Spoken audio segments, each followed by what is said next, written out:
Olá, bem-vindos ao canal Você Está no Ventando, aquele que sempre vos traz a verdade de volta. Eu sou Valdileme e nós estamos aqui para nosso bate-papo rotineiro sobre as questões geopolíticas que rondam o mundo, não é? Óbvio que nossos objetos de estudo têm sido, com certa frequência, e por que é importante, a situação do Oriente Médio, o conflito quente que está ocorrendo entre Estados Unidos e Israel versus República Islâmica do Irã. E porque esse conflito, na realidade, adentra, além desses atores específicos, um grupo de outros atores que também têm seus interesses diretos envolvidos ali, não é? Não só pela questão da dependência na questão energética, pela situação, vamos dizer assim, que se coloca, por exemplo, o Estreito lá de Hormuz, né, o Golfo de Omã, mas também porque, nesse exato momento, além daquela questão óbvia que todos veem, né, que é o fato da guerra em si, mas é que o destino está sendo construído, um destino para um futuro muito próximo está sendo tratado ali.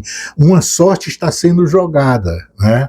Que é uma sorte imperial. Veja que nossas análises, elas sempre estão considerando um aspecto macro, no sentido de dizer o seguinte: a mudança geopolítica que o mundo está passando, ou seja, um verdadeiro terremoto, ele está ocorrendo, e aí eu estou sempre fazendo o link com essas realidades. Então, analiso a realidade e trago a partir dali um leque de influências que podem, vamos dizer assim, degenerar o mundo que a gente está, ou transformá-lo em outra coisa que a gente não é, o que a gente vive agora, né?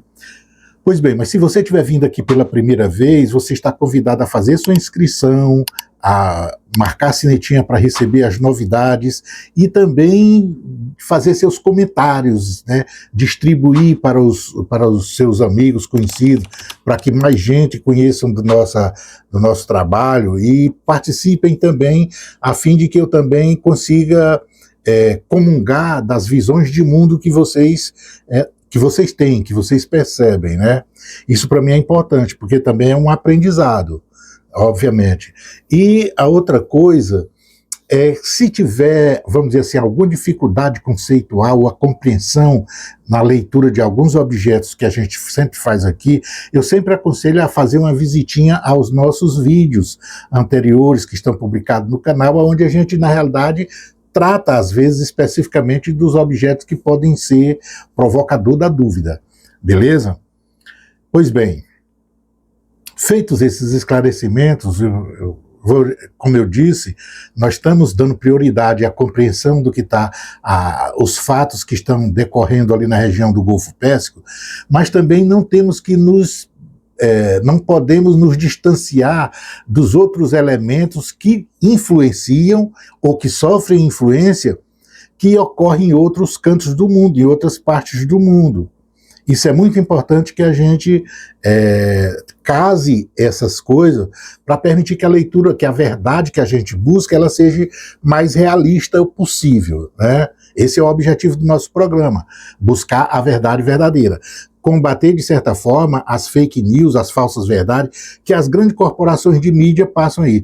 Vejam, quando acabar essa guerra, vocês façam uma recapitulação por todos os noticiários, manchetes, comentários nos blogs das grandes corporações na própria internet, sobre os fatos que estavam ocorrendo ali. E vocês vão ver que muita coisa que foi dito nunca passou pela mínima possibilidade de ser a realidade, né? Vocês podem depois pegar os grandes veículos de comunicação, eu falo inclusive os veículos de comunicação local, nossa, no Brasil, para vocês perceberem que às vezes as análises, os analistas, as análises que são colocadas, as visões que são, vamos dizer assim, impingidas ao seu leitor, ao seu ouvinte, ao seu telespectador, no sentido de conduzir uma outra narrativa, perceber uma outra realidade que não é a de fato. Essa guerra que está ocorrendo ali, e depois com o resultado dela, é um bom exemplo de como a gente pode descobrir como as mentiras são construídas. E é um bom exemplo porque, vamos dizer assim, vamos estar trabalhando com um verdadeiro berço das mentiras no mundo ocidental, né? O grande instrumento propagandístico que é exatamente o universo sionista. Não é à toa que a própria Bíblia do cristão, os livros é o grande livro de propaganda, é o grande instrumento de propaganda do sistema sionista. Então, isso é muito importante. Por isso que, às vezes, é bom dar uma olhada também para verificar e fazer os cheques, né? Essas considerações aí. Feitas essas considerações, olha só, a guerra continua ocorrendo e a guerra, ela está, vamos dizer assim, o bloqueio do Estreito de Hormuz, como eu disse anteriormente em outras publicações nossas, seria um bloqueio ineficaz no sentido de que ele não ia atingir vamos dizer assim, os objetos que queriam atingir. Quais sejam? Estraçalhar a economia iraniana e, por tabela, atingir a China, porque esse é o grande objetivo. Na realidade, o que está por trás dessa guerra contra o Irã praticamente uma guerra por procuração para atingir o desenvolvimento oriental, que está vindo, vamos dizer assim, e destruindo o modelo ocidental. É uma briga de civilizações, é um confronto de civilizações. Né? O Império Hegemônico Ocidental, como eu costumo falar, e, vamos dizer assim, o nascimento de um reflorescimento da civilização asiática com influência no mundo ocidental, a começar pelo próprio comércio, né? Pela própria importância do comércio. E por isto, era possível prever que aquele cerco ao Estreito de Hormuz, veja vamos dizer assim, a ironia do destino. O Irã estava sendo forçado e foi chamado a sentar na mesa de negociações para liberar o Estreito de Hormuz, que o Ocidente entendeu que estava causando muito prejuízo no mercado, né, economia, por conta dos preços do petróleo, e então a intenção era fazer o Irã abrir. Saído da mesa de negociações sem resultados, o que faz o Império Hegemônico? Ele promove um bloqueio, ou seja, um bloqueio para o bloqueio. Olha a ironia. Mas qual é a razão de fazer isso? A razão era tentar atingir a China. Essa é a pretensão, além do próprio Irã. Só que são tiros dados no próprio pé, né? Como diz a Barbara Tuchman, e que, de certa forma, é o inverso. Isso é uma medida que trabalha contra os seus próprios interesses. E eu digo interesses, no caso, interesses do Império Ocidental. Então, eu disse que a China não ia submeter a isso. Hoje já passou os navios dela, os tanques, petroleiros e tal, já furou bloqueio, já não tem importância. Agora, por que era perceptível esse bloqueio não ter importância para a China? Por que naquele momento, quando a medida foi tomada, eu disse, isso não existe nenhuma possibilidade da China se submeter a isso? Ora, porque os impérios, eles vivem, a eles importam muito o aspecto de logística. Olha, se pegar o histórico de todos os impérios do mundo, impérios caem e impérios nascem, a partir do momento que controlam pontos, gargalos de logística. Veja só, a idade mudou de uma idade para outra na história da humanidade, idade média e idade para medieval, no momento em que, por exemplo, o estreito em Constantinopla foi tomado pelos turco-otomanos. A mudança de eras para a humanidade ocorre com fatos importantes. Esse era um fato muito importante naquele momento. Foi o que fez a chamada descoberta do Novo Mundo. Foi a ocupação, o Império Otomano tomando ali a ligação entre o Bósforo, a ligação entre a Ásia e a Europa, como a gente diz, né? A passagem do Mediterrâneo para o Mar Negro, é que você percebe que obrigou toda a civilização que antes usava aquele trajeto para chegar mais rapidamente à Ásia, fazer um desvio para ir percorrer pela costa da África. E nessa história descobriu-se a América, né? Achou-se, bateu-se nas praias de Salvador, na Bahia, não é? Porque era uma tentativa de achar um novo caminho para a Ásia, para as Índias. Não é isso que a gente aprende lá no início? É isso. Então, logística, essa coisa de logística para que o comércio possa fluir, todos os impérios colocam isso em cima das prioridades imperiais. Então, quando fez o bloqueio ao Estreito de Hormuz, vamos dizer assim, para a economia que está surgindo, que é a China, que depende 90%, o Irã exporta 90% do seu ouro preto para a China.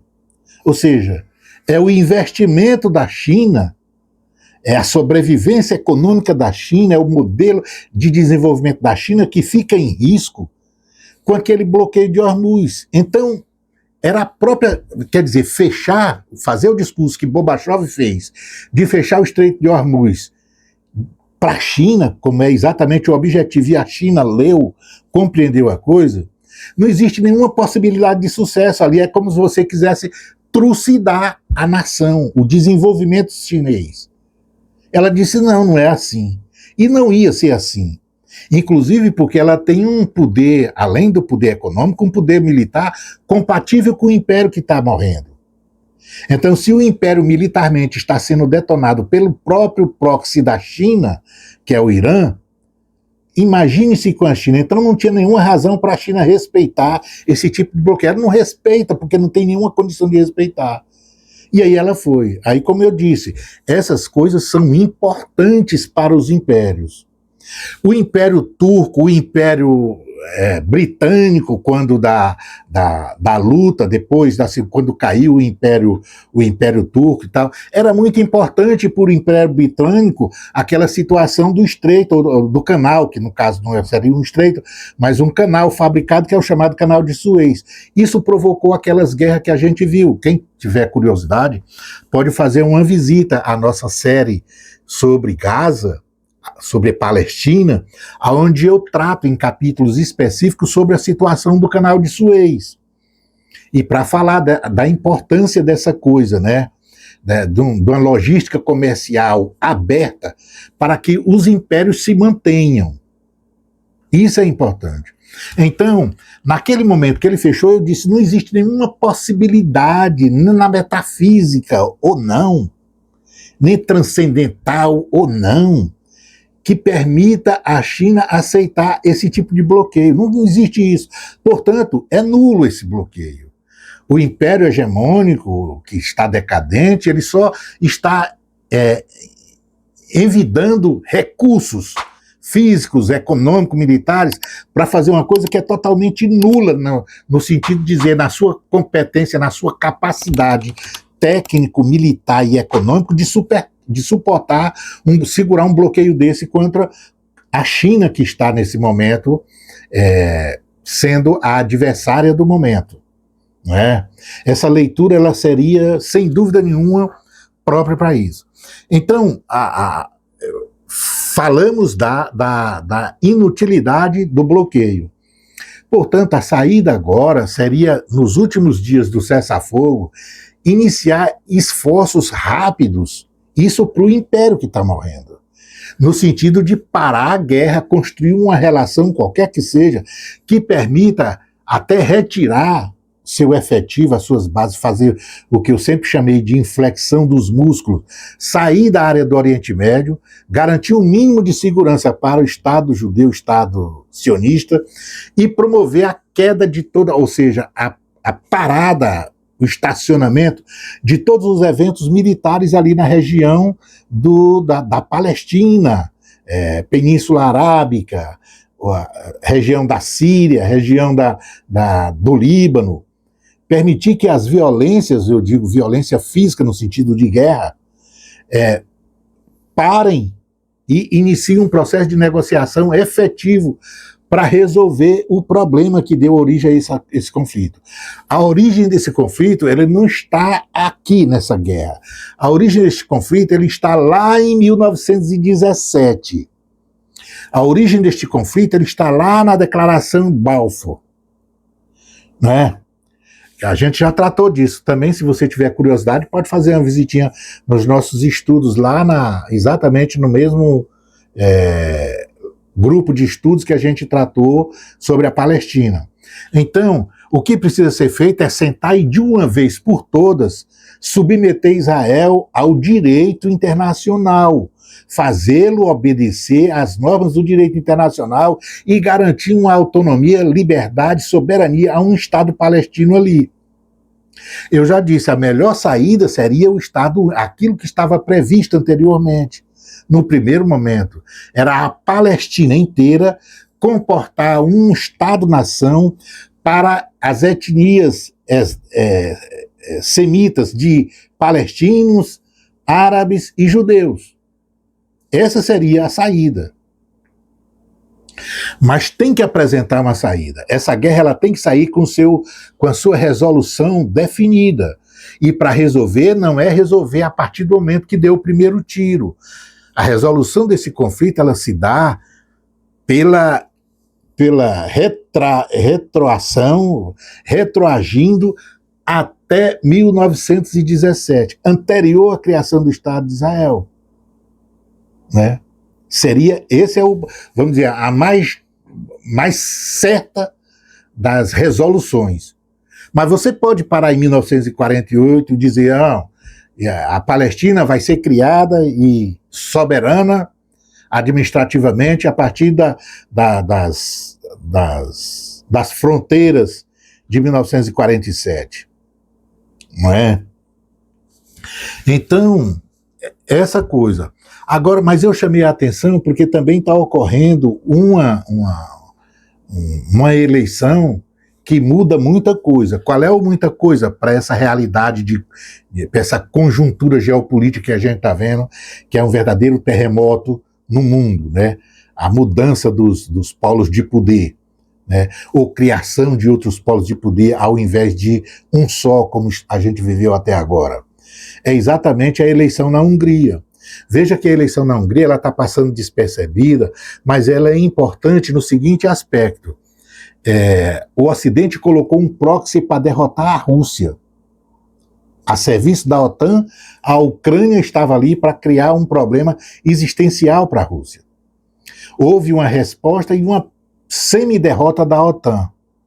Essa coisa, de certa forma, ela não é que ela contou, mas ela tinha um personagem dentro da estrutura da União Europeia e, portanto, da OTAN, que se mantinha neutro, apartado desse conflito, ou desse, vamos dizer assim, dessa russofobia que tomou de conta da Europa. Era exatamente o governo da Hungria.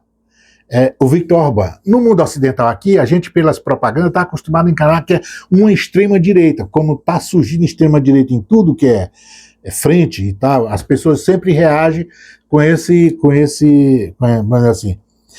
conceito antecipado sobre o aspecto da extrema-direita. Mas olha só, a personagem que foi eleita no lugar dele, ficaram todos eufóricos imaginando que as posições... A única coisa que levou a euforia da Europa com a eleição dele é porque houve a derrota do Viktor Orbán. Então imaginavam que ao derrotar Viktor Orbán, traria de novo a Hungria para o pensamento único da Europa Ocidental, anti-eslava, e permitiria com que criasse o processo de isolamento da Rússia ou promovesse, dar alguma esperança na derrota da Rússia naquele conflito que está ocorrendo com a Ucrânia. Só que o seguinte, o personagem que foi eleito já disse que vai continuar comprando o petróleo russo e não vai apoiar a entrada da Ucrânia na União Europeia e na OTAN. Isso quer dizer que buscavam a eleição desse cara só para isso, era o único objetivo. Ninguém está preocupado com a sorte da Hungria, nada. A única coisa que queria, na realidade, era eleger um boneco para ser conduzido pelo Ocidente para a derrota estratégica que pressupõe vai ter para a Rússia. Uma esperança maluca essa. Mas a verdade é essa. Mas exatamente essas coisas que queriam dele não vão ter, como não tinham com o Orbán. Então, no jogo geopolítico que precisa ser colocado, ao mesmo tempo que está ocorrendo aquela guerra no Oriente Médio, na tentativa de derrotar ou reduzir, aumentar o prazo de chegada da China, né, com seu gigantismo, era produzir a derrota estratégica para a Rússia na Europa. A vinda, a eleição desse personagem novo na Hungria, ele não leva a Europa àquilo que ela queria. Portanto, vamos dizer assim, o lado sensato da coisa, para evitar cair num feudalismo, o que a Europa tinha que fazer era se desgarrar do Império Ocidental e produzir rapidamente um acordo com a Rússia. Por quê? Porque a Europa, veja só, tem o problema do Estreito de Hormuz e a maioria, os países da Europa, todos praticamente, as grandes economias da Europa, elas são dependentes do ouro negro do Oriente Médio.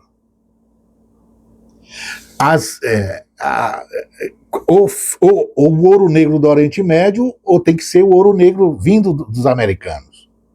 Dos americanos pagam caro. O gás que precisam também da região do Golfo, que também está numa situação difícil, ou seja, para o inverno, para a indústria, para tudo, já que destruíram, vamos dizer assim, na realidade atrasaram o processo de desmantelamento das suas usinas nucleares para substituir por, vamos dizer assim, uma matriz energética menos poluente. De certa forma, essa coisa teve que ser atrasada na Europa por conta da guerra e por conta das sanções aplicadas à energia russa, à compra da energia russa. Essa coisa está conduzindo a Europa a uma situação de feudalismo. A economia da Europa foi degringolada. A Alemanha não é mais aquela potência industrial que era. Ao fechar o Estreito de Hormuz, a não ter porque as grandes nações europeias, as potências europeias que precisam do petróleo, elas têm suas estatais petrolíferas. Elas não têm petróleo, mas é quem ganha o dinheiro dos países que produzem petróleo, que tem a commodity, né?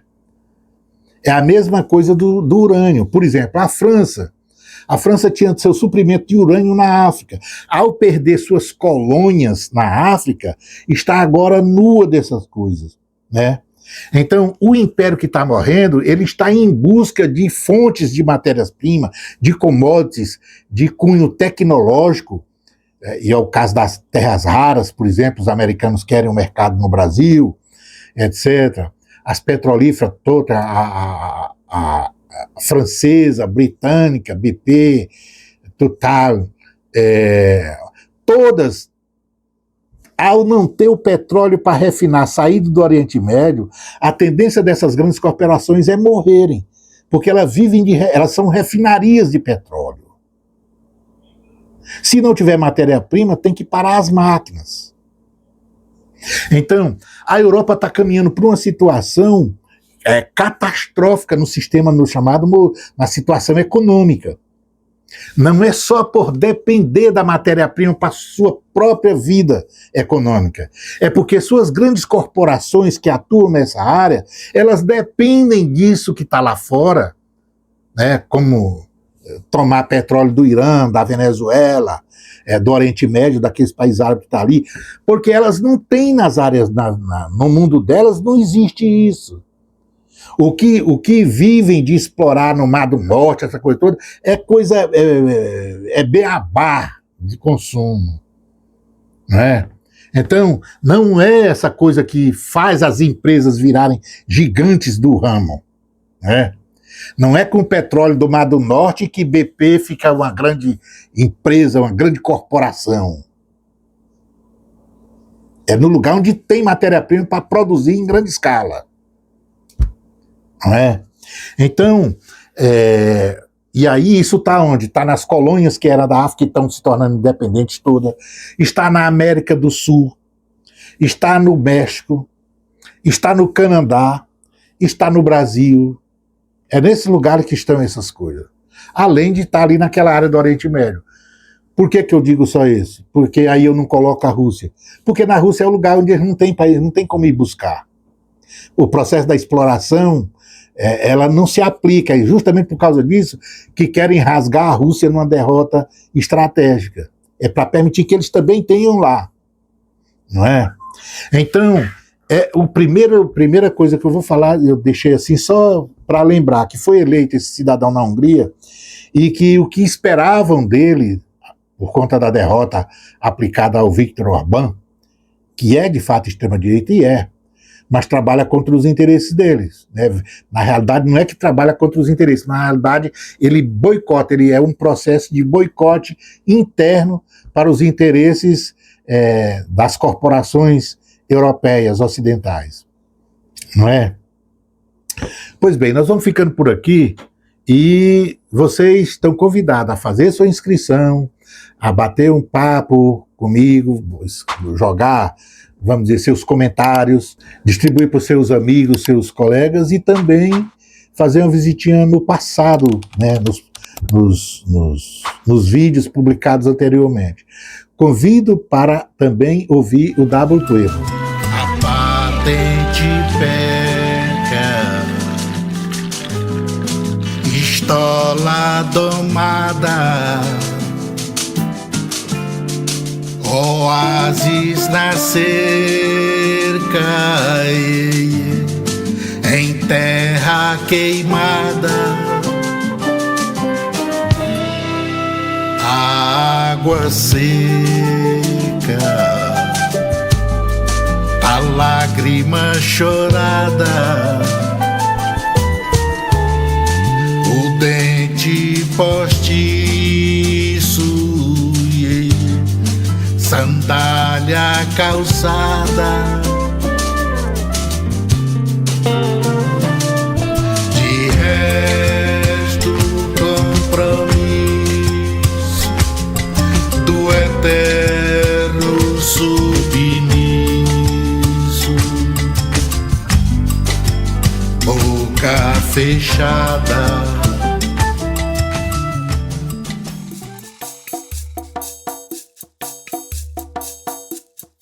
Lara, lara, lara,